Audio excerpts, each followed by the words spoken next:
NCR को calculate करने का हम एक फार्मूला जानते हैं, लेकिन इस बिना फार्मूले के यूज़ किए आज हम एक शॉर्ट ट्रिक से एनसीआर की वैल्यू कैलकुलेट करने के तरीके सीखने वाले हैं। एनसीआर मतलब होता क्या है? एनसीआर मतलब ये होता है कि अगर हमारे पास कोई दो बॉक्सेस हैं, ये हमारा बॉक्स 1 है, ये हमारा बॉक्स 2 है। अगर हमारे पास दो बॉक्सेस हैं तो हमें टोटल n पार्टिकल्स में से r पार्टिकल्स चूज करने हैं ऐसे कि हम उसे बॉक्स 1 में डाल सकें। तो हमें अगर टोटल n पार्टिकल्स में से, या ऐसे कर सकते हैं कि टोटल n बॉल में से हमें r बॉल्स अगर बॉक्स 1 में डालने हैं तो उसके टोटल कितने तरीके होंगे? उसके टोटल NCR तरीके हो सकते हैं। तो इसे कैलकुलेट करने के लिए हम पहले देखते हैं एक शॉर्ट ट्रिक।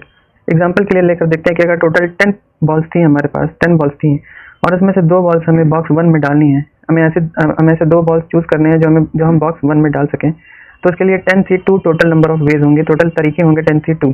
इसको कैलकुलेट करने के लिए जो n की वैल्यू होगी उसको हम रिवर्स ऑर्डर में लिखेंगे मल्टीप्लिकेशन साइन के साथ, एक एक डिजिट घटाते हुए। कितनी बार लिखेंगे? उतनी बार लिखेंगे जितनी r की वैल्यू है। जैसे यहाँ पे हो जाएगा 10 × 9 और फिर रेसिप्रोकल में मल्टीप्लिकेशन के साथ r का फैक्टोरियल लिखेंगे, यानी 2 का फैक्टोरियल। फिर से समझते हैं।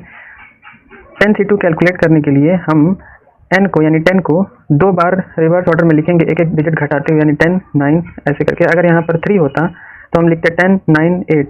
अगर यहाँ पर 4 होता तो हम लिखते 10 9 8 7।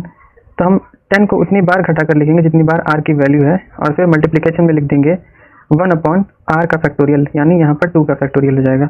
अगर आपको नहीं पता है फैक्टोरियल क्या होता है तो मैं आपको बता देता हूँ। किसी भी क्वांटिटी n का फैक्टोरियल होता है 1 × 2 × 3 × ... n, यानी n को 1 से लेकर n तक के सभी इंटीजर से मल्टीप्लाई करने पर जो आंसर आता है उसी को हम फैक्टोरियल कहते हैं। तो यहाँ पर 10C2 की वैल्यू क्या हो जाएगी? 10 × 9 × 1/2। 2 फैक्टोरियल की वैल्यू होगी 1 × 2 जो कि होगी 2। तो 2 से हम 5 को कैंसिल कर देंगे तो ये आ जाएगा 45। एक और एग्जांपल लेते हैं। अगर हमें 5C3 कैलकुलेट करना है तो हम कैसे करेंगे? हम 5 को एक एक घटाते हुए रिवर्स ऑर्डर में लिखेंगे, यानी 5 × 4 × 3। कितनी बार लिखेंगे? 3 बार। क्यों? क्योंकि r की वैल्यू 3 है। ठीक, फिर हम 1/r फैक्टोरियल कर देंगे, यानी 1/3 फैक्टोरियल। 5 × 4 × 3, 3 फैक्टोरियल की वैल्यू क्या हो जाएगी? 1 × 2 × 3।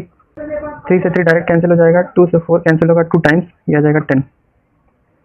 यानी 5C3 की वैल्यू होगी 10। यानी अगर हमें 5 बॉल में से, टोटल 5 बॉल में से 3 बॉल चूज करनी हो जो हम बॉक्स 1 में डालेंगे तो उसके 10 तरीके होंगे।